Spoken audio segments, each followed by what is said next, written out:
Hi everyone, over to you, Jared. Thank you, Edward. And thank you all for joining me again. Welcome back. I think we can all agree that regardless of what industry you find yourself in, having a digital asset management system exist in a vacuum is not leveraging that digital asset management system to its utmost abilities, and you're not getting the most value out of that dam. It's only when you connect your dam to other systems that you really get that true power, whether it's upstream integrations from creative systems or downstream systems, the systems of engagement. That's where the power really lies. And in the health space industry, that's certainly no different. So I'm thrilled to be joined today by Dave Finley and Lorie Kim from Headspace Health, who are going to tell us how they're leveraging their dam through a series of integrations to take their situation from an archive to a true ecosystem. And so I'm thrilled to welcome Dave and Lorie over to you. Thanks for joining us today. Thank you, Jared. I'm Dave Finley, Senior Manager of Digital Asset Management at Headspace Health. And I'm joined today by Lorie Kim, our Senior Taxonomist. Today, we're going to talk about how we've integrated our dam system with various corporate applications in our presentation from archive to ecosystem, how Headspace Health leverages dam with integrations. But the first integration I want to mention is about Headspace Health itself.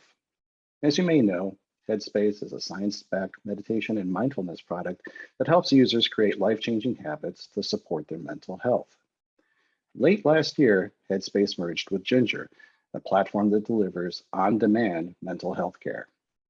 Together, Headspace and Ginger formed Headspace Health, a health and wellness brand integrating the wildly popular Headspace app for meditation and mental wellness with the Ginger app for behavioral and mental health coaching. This creates exciting new opportunities in the health and wellness arena from D2C to B2B. Now, somebody important, our boss, once told me that Headspace is a health and wellness brand with a studio, and that's absolutely true. At Headspace Health, our DAM team incorporates theoretical knowledge with years of practical production experience. I was at Deluxe and Blue, Lorie was at LA Metro and LA Philharmonic, and our recent addition to Amy Jo Stanfill, who isn't presenting with us today, but's out in the audience. Hi, Amy Jo, was at the Library of Congress, USC, and the Wonderful Company. So we've been around DAM for a while. For context, the Headspace DAM that's been in place since 2018 is now used by almost 300 people across a dozen teams.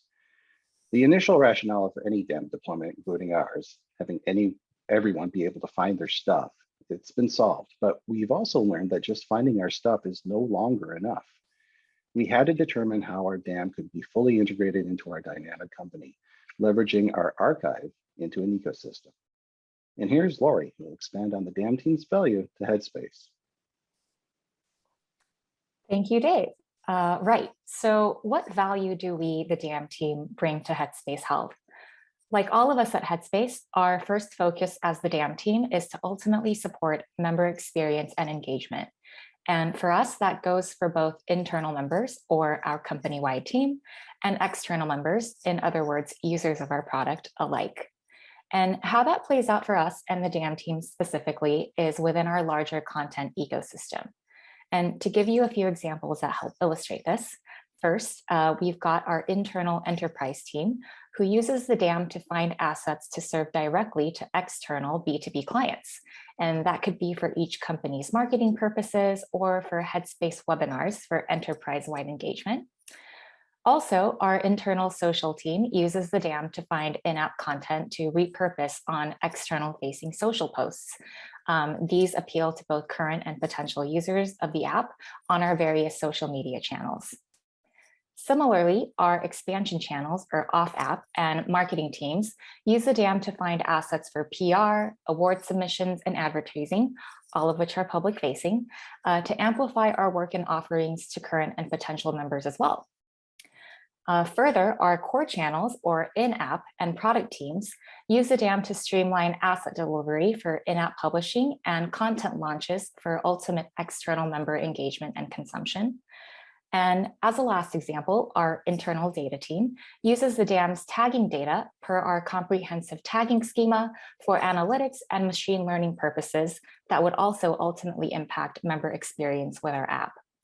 So All that to say, our internal experience and engagement with the DAM, or staff-wide use of the DAM, ultimately supports external experience and engagement with our product. So given our value statement, what are we as the DAM team solving for? In other words, what is our overarching problem statement? So while the problem statement is different or more specific to each group of members, it overall is about improving external member experience by solving for inefficiencies in related internal content workflows. So here we've got 3 internal teams as an example: publishing ops, post-production, and data and machine learning. So to start with the publishing ops team, we are solving for siloed and duplicative workflows that otherwise is just overall extended effort in content delivery for in-app launches. Similarly, for the post team, we are solving for siloed and duplicative workflows, but for post-production assets more specifically. And for the data and machine learning teams, we are solving for siloed content data that's inaccessible and unable to be leveraged beyond the DAM. These problem statements ultimately point to affected member experience. So to start, because content workflows involving publishing ops and post-production are siloed, duplicative, and require extended effort as is, there is low content quality control. And that's apparent in disparate asset naming, versioning, general file management, and overall record quality across all these systems. And that's because there's a one-to-many matching versus a one-to-one matching for content assets. This in turn can affect potentially negative member experience on the app, where, for instance, an asset that we have is inconsistent to a given content piece. Also, because DAM tagging data is unavailable downstream for data and machine learning teams to engage with, it affects the development of the search functionality, which could benefit from the descriptive keywords, for instance, that we tag per content piece in the DAM. And similarly, because DAM tagging data is siloed, it's inaccessible for the machine learning team's content recommendation models, which could also benefit from the comprehensive tagging work we do for each content piece in the DAM. So how are we solving our problem statement and realizing our member value statement? The answer is through integrations. So to address the team-based problem statements outlined in the previous slide, we have DAM integrations either in the works or completed for each. So to start, for the publishing ops team, we are integrating the DAM system with a CMS to streamline content delivery for in-app launches. For the post team, we are integrating the DAM system with the PAM, or the production asset management system, for post-production series assets and their metadata. And for the data and machine learning teams, we are building a pipeline between the DAM system and the Datalake to share DAM tagging data downstream. These integrations ultimately point to improved member experience. And to pick up on the points outlined in the prior slide, again, content QC. Through DAM integrated content workflows involving the publishing ops team's CMS and the post team's PAM, content quality control is baked into a singular process, and asset naming, versioning, overall file management, and record quality is standardized across these systems. This, in turn, better ensures content quality in the app and therefore improved overall member experience. And with regards to search and content recommendations, because DAM tagging data is now available downstream in the data lake for the data and machine learning teams to engage with, the comprehensive tagging work we do in the DAM can be leveraged in search and content recommendation models, which also ultimately improve member experience, specifically around content discoverability in the app. So all that to say, ultimately, internal integrations positively impact external member experience. So you might be wondering, where are we in our DAM integrations work? Over the last quarter of the last year to the first quarter of this year, we wrapped up work on DAM integrations with the data lake and our CMS. So we've been sending DAM tagging data downstream to the data lake, and we just began pushing over our first in-app launches last month for the CMS. This quarter, we are working on finalizing integration between the DAM and the PAM. And looking ahead, we are planning integrations between the DAM and the company's internal work operating system to streamline asset and metadata delivery processes, as well as looking to flesh out and implement a V2 and potentially even a V3 of the DAM to CMS integration. And now I will pass it over to Dave, who will walk us through each of the integrations in more detail. Thanks, Lorie. What you see here is a simplified view of how we upload assets into our DAM. It's a really straightforward process. Content creators create assets, most of which are handed off to the DAM team for ingestion, but select creators can directly upload. For the majority, though, the creative team inputs links to the assets and metadata into our work OS or delivery sheet. The DAM team then retrieves and QCs the assets and metadata and uploads it into the DAM. It's a really straightforward process for us, but unfortunately, there are two processes for the creators. They had to deliver the same content twice, both to the DAM and the CMS. For example, as seen in the top workflow, files created in our PAM are delivered separately and manually to both our CMS and DAM. This duplicative delivery isn't just inefficient, it also introduces content incompatibility if the PAM delivers different assets to the CMS and the DAM for the same designated content. In the bottom flow, when the integration is complete, the post team will export PAM created assets only to the DAM, along with metadata from that program. The process will then streamline into our new CMS upload process, which I'll now explain. The top workflow shows all content creators having two different delivery workflows, CMS for the app, archiving for the DAM, with all the issues that I just spoke about. And our solution, integration. The bottom workflow shows how content delivery now goes directly to the DAM team. We confirm the metadata, then make the assets available for the CMS via single direction webhooks while uploading it into our DAM. This integration not only corrects the issues that I just spoke of, it also serves our member value statement of supporting member experience and engagement. Now I'll hand it back to Lorie to give details about our Datalake integration. Great. So yes, as mentioned in a previous slide, we do comprehensive metadata tagging for content in the DAM. And we tag across multiple perspectives from descriptive metadata and clinical keywords to creation information. So who produced, wrote, or featured in a given content piece, etc. So this data was historically siloed in the DAM, unavailable for use and unable to be leveraged by the data analytics and machine learning projects. So to make this data available for use beyond our DAM system, we built a pipeline between the DAM and the enterprise data lake. Now we have tagging data from a number of selected fields as determined in conjunction with the machine learning team, moving from the DAM to the data lake. That data available in the lake allows for the machine learning and data teams in general to understand content from those previously unavailable perspectives. This allows us to enrich our understanding of our product and enhance member experience by contributing to projects such as the build out of content recommendations, improve search functionality, and fleshing out various applications of NLP or natural language processing. Here on the slide, I'm showcasing just two fields, keywords and subject, for this particular asset that comprises an in-app content piece.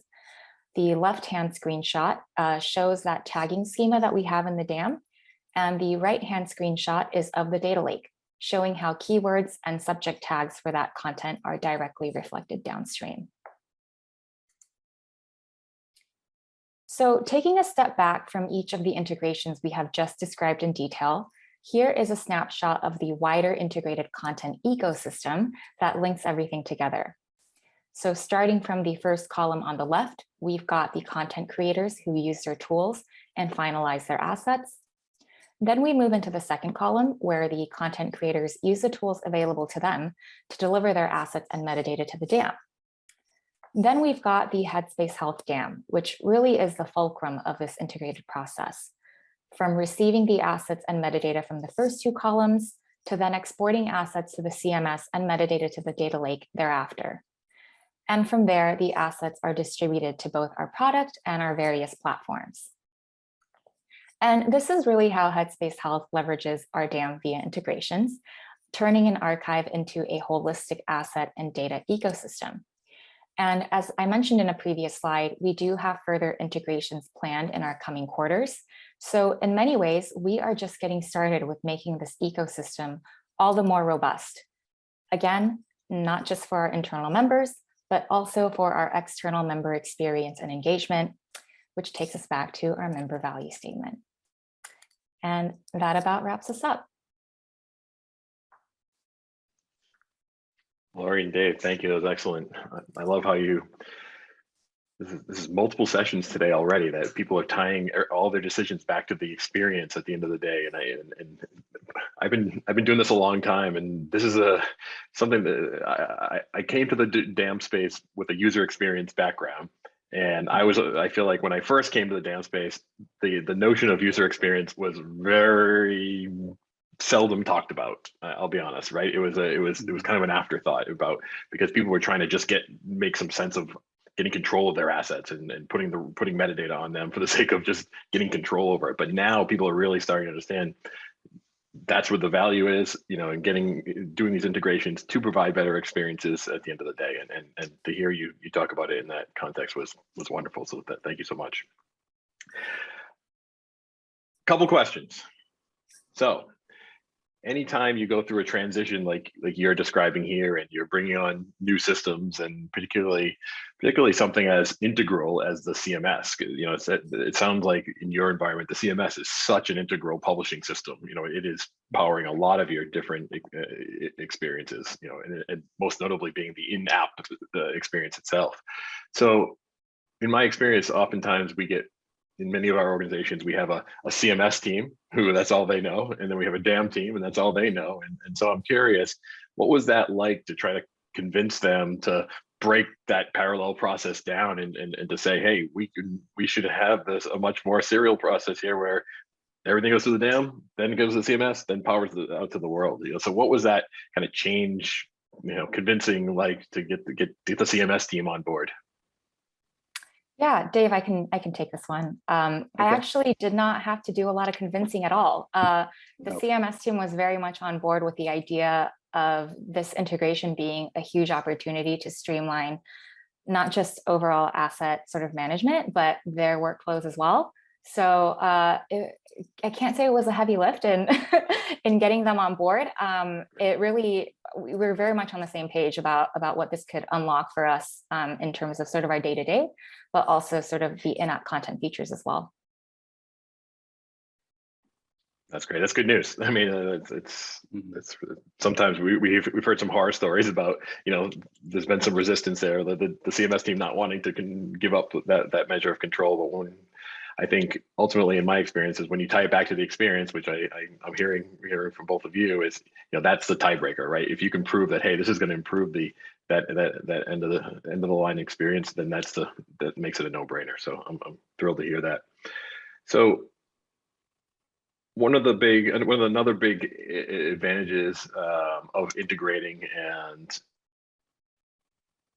doing things differently is the prospect of not recreating the wheel every single time you want to create a new experience, right? So there's this notion of getting more value out of assets you've already created. We all spend so much money creating assets. I mean, these things take time and effort, and a lot of people are involved. And how many times we hear people just say, it's easier just to recreate one and start over and I'm just going to do it again because by the time I find exactly what I'm looking for, I could have just created a new one. And okay, that adds up over time, right? There's a lot of money that can and time that can add up. So my question to you is, I would imagine that in your world, reuse is a compelling case here, right? And getting more value out of assets that you already have invested in. So talk a little bit about reuse and telling that story and how you're convincing people to let's not recreate the wheel every single time here.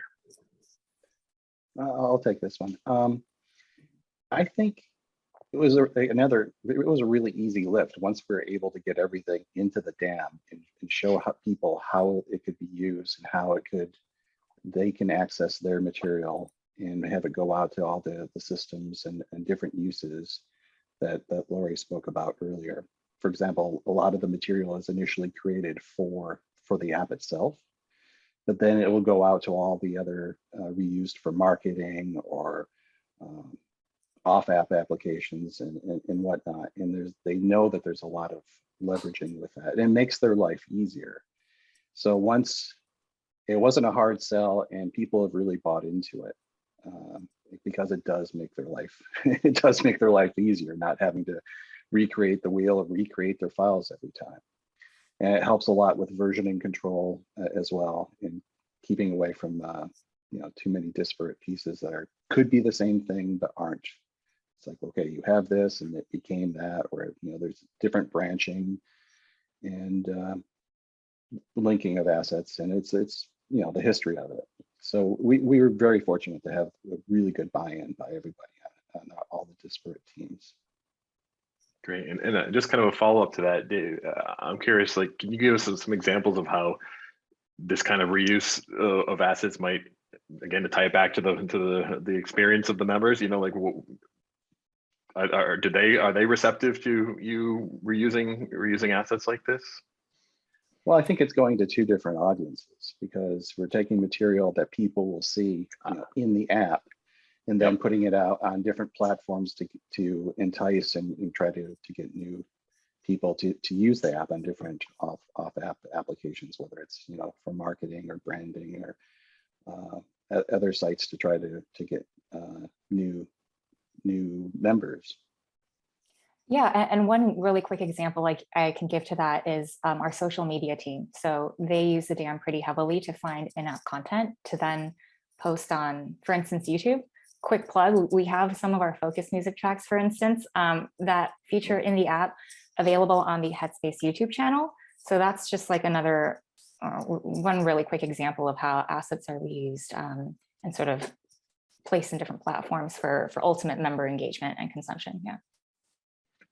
I now want to follow up quickly on that because that's actually something that I did want to get to, because I think social being such a massive channel today, and so I'm wondering if doing some sort of direct social integration to the DAM, so that social publishers can pull directly from the DAM as opposed to downloading from the DAM and uploading to something else like YouTube or Twitter or you name it, right? And so I'm curious, on your roadmap, is there a more direct link between social publishing tools? I can't say currently there are, but one thing I will say is that oftentimes with our social team at the very least, they use the DAM as sort of like the source for their original files, and then often they will work internally with their associated designer to create a new asset. And that becomes something that they then publish onto their social platforms, and then we ultimately back up. So it's almost like a slightly different workflow than we've been talking about with the other integrations, like a little bit less one-to-one and a little bit more cyclical, I guess. But great idea. Maybe we'll explore it. Yeah, thanks, Jared. Yeah, no, and I've seen it. I think what you're getting at is you have to allow for some flexibility there, because it is a unique channel, right? And even when we use that umbrella term social, social means so many different things, and there's different size form factors and just ways that people, YouTube's a lot different than Twitter, just face it, right? It's different.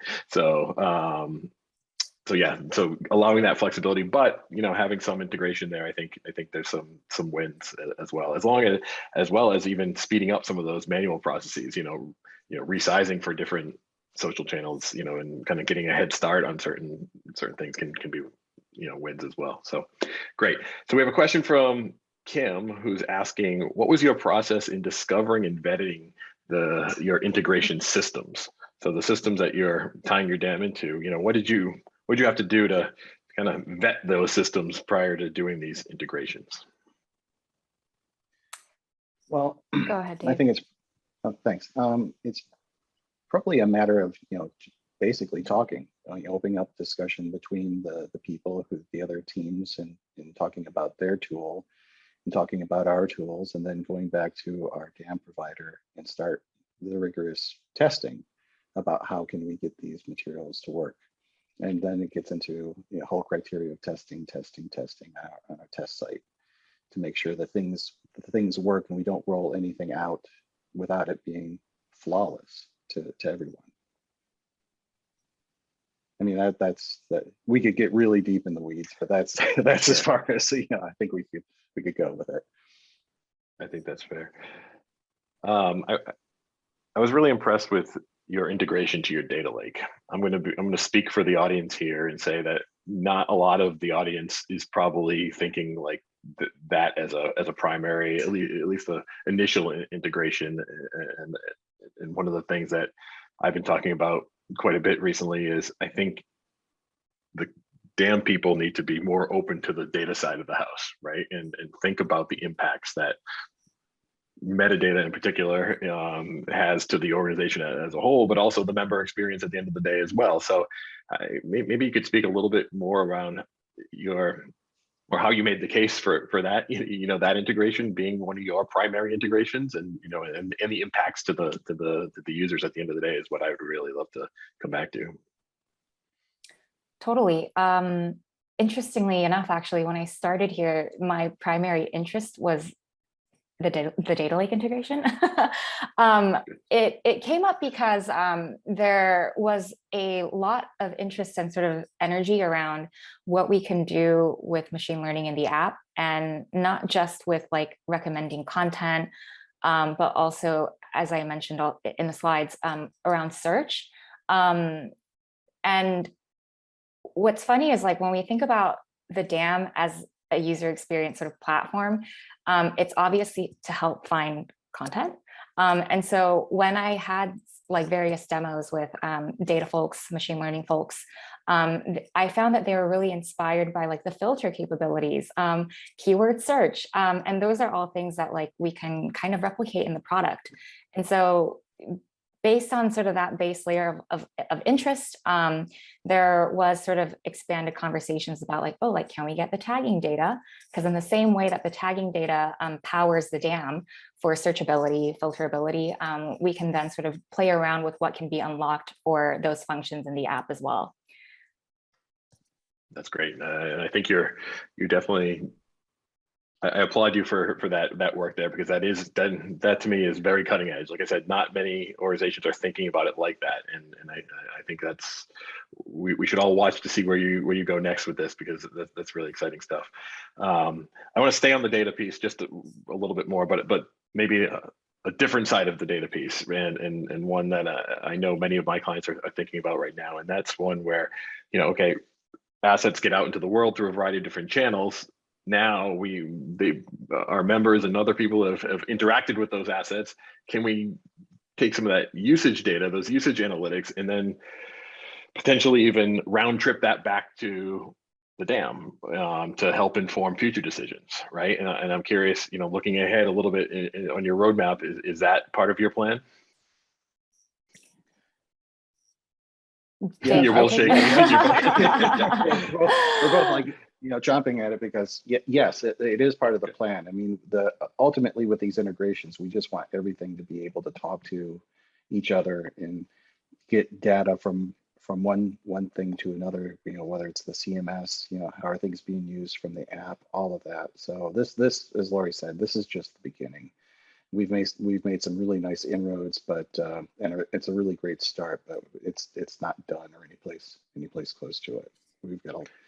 We've got a long road to go. And I got not so great news for you. It'll never be done. It's a damn journey, right? We're always on this journey, and I think we all have these omni-channel ambitions, which is great, but it truly is a guiding post, right? It's not a destination. No one's there, and I don't think anyone's going to get there perfectly, at the end of the day. But we're making some really, really strong strides here, and I really appreciate you sharing with the audience today your experiences, and it's very impressive to see what you have done. So thank you all. Thank you both so much there. Thank you. Excellent. All right, folks, we're going to take a short break now, and I hope you'll join me for our final session of the day, which is a panel where we'll have someone from the pharma industry, and we'll have a DAM vendor, and we'll have someone from a children's hospital on our panel to really explore a myriad of issues as it relates to dams. So get your questions ready and bring all those to that panel session that will start up in just a few minutes, and we'll get all your questions answered before we head into the weekend. So thank you all again so much for joining us, and we'll see you in a few minutes.